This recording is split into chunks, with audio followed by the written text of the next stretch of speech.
DIY na naman tayo ngayon mga idol kung paano ikabit itong wall panel WPC plastic na tinatawag.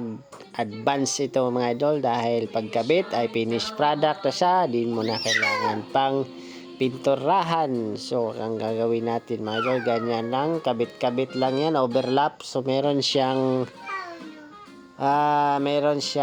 WPC clip, meron siyang clip mga idol. Yan mga idol, yan ang ikakabit para hindi siya mahulog. Overlap din yan, matabunan yan mga idol pagka next sa kabila. So ganyan ay kabit mo mga idol. Tapos okay, kabit yan.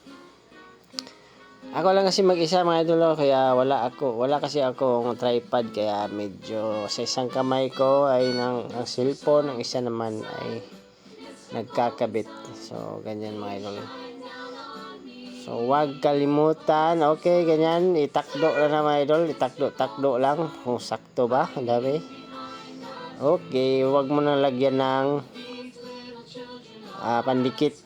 So ang pandikit natin ay no more nails mga idol, no more nails na talaga, pero with screw pa rin.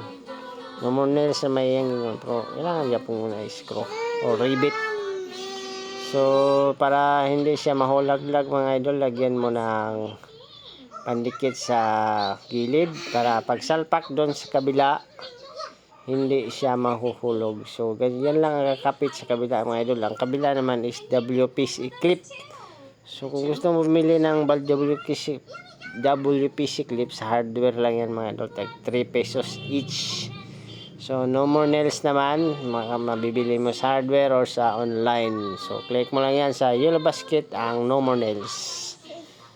Pagkatapos lagyan ng pandikit, ayan, nilagay ko na mga idol, dyan lang.